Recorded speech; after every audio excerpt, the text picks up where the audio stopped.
Hi, my name is Geert Van Gele. I would like to talk about basic coordination between tongue and fingers. This is part of the basic technique necessary for playing the recorder.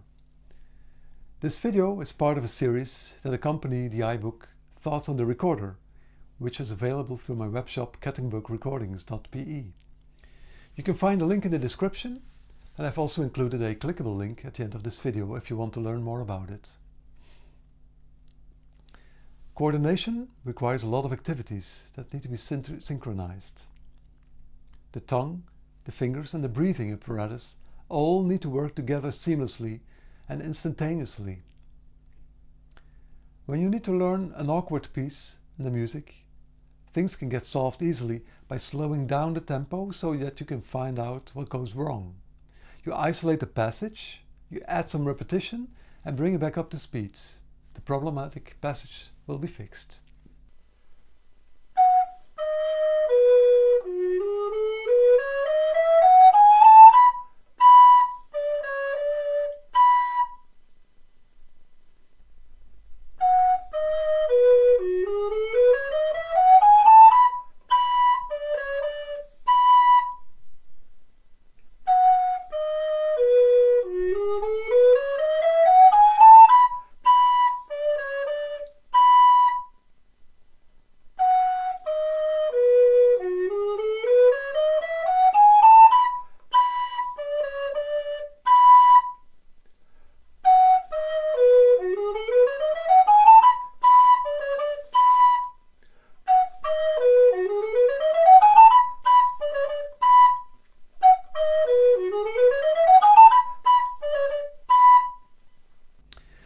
I would like to introduce a couple of simple exercises that can help students who have a hard time with coordinating a specific passage in the music. First, I'll give an exercise in which you practice the fingering separately from the rhythm of a given piece. This exercise is ideal for pieces which present some rhythmical challenges as well. Now, some steps may be unnecessary for certain students and can be easily omitted. Start by dividing your piece into manageable chunks, for instance 2 measures, or a breathing.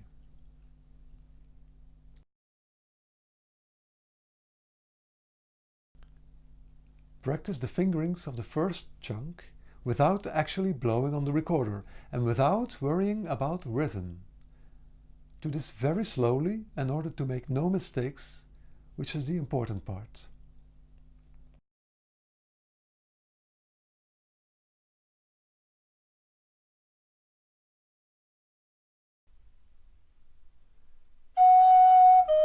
Second, practice the same measures while playing on the recorder, but still without any rhythm. Also here, it is really important to keep the tempo slow. Third step, practice the same measures, but this time only rhythmically, while playing one note on the instrument. But don't forget the tongue. Again, a slow tempo.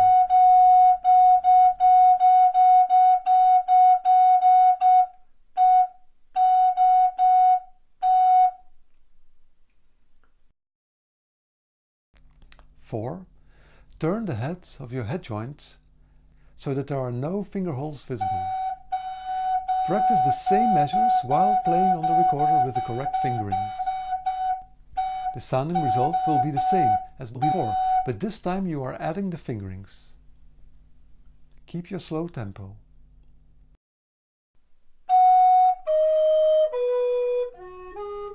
5. Practice the same measures with the correct fingerings and with the correct rhythm. If necessary, go back to one of the former exercises.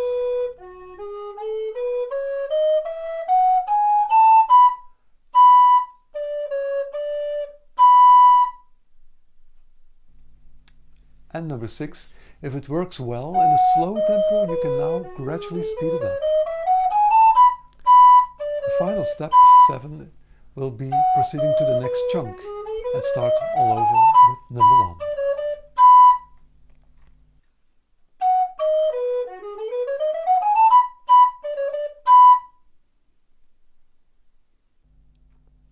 The following exercise is ideal for pieces with more complex rhythms. It can be used instead of the first exercise. In a 4/4 beat, I normally ask the student to mark every beat, which is the duration of a quarter note, in pencil. If dotted notes are involved, I often suggest marking every 8th note progress in the score.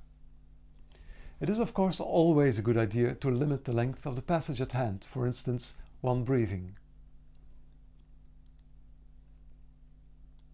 First, at this point I ask to read the rhythms of the passage aloud, without holding the recorder. If the student is used to do this while conducting themselves, this is fine. For this purpose, it is not necessary to sing at pitch, unless the student chooses to do so. Second, I like to incorporate the use of the foot for tapping every beat, a quarter or an 8th note, as soon as possible, because I find this to be extremely helpful for the student to feel the beat in their body all the way down to their feet. If this is not the right moment to do so, depending on the student's ability, it may very well be included at a later moment. Next, the student can read the same rhythm aloud on do-do-do. This will provide an intermediate step for getting to the recorder.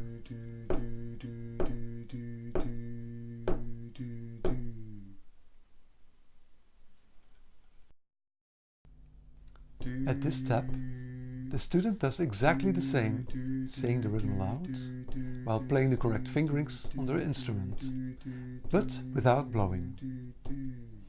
If at all possible, while tapping the beat. 5. Turn the head joint so that there are no finger holes visible. Practice the same passage while playing on the recorder with the correct fingerings, in a slow tempo.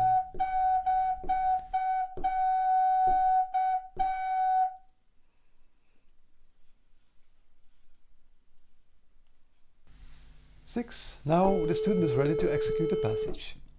Again, here not every student needs to go through all these steps, depending on their individual abilities. One or more steps can easily be skipped. If you want to tackle faster passages, it's time to bring in the metronome. Divide the piece at hand in manageable chunks, like a breathing or just a couple of measures. Start off by playing the first chunk in a slow tempo. This starting tempo should be so slow that you don't make any mistakes. At this point, this is the most important thing to remember. Do not play any mistakes, because otherwise you teach your body to play mistakes. Second, once you've found your starting tempo, bring in a metronome and let the metronome guide you to gradually bring up the chunk to speed. The metronome is a musician's best friend.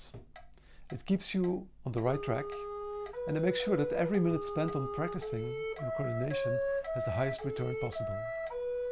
It not only keeps you in time, but it also makes sure that you don't lose any time.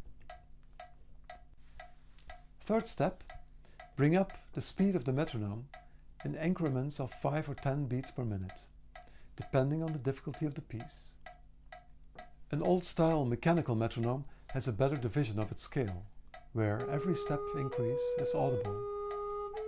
With digital metronomes, most of them have steps of 1 beat per minute, which are actually too small to be practically usable in my view.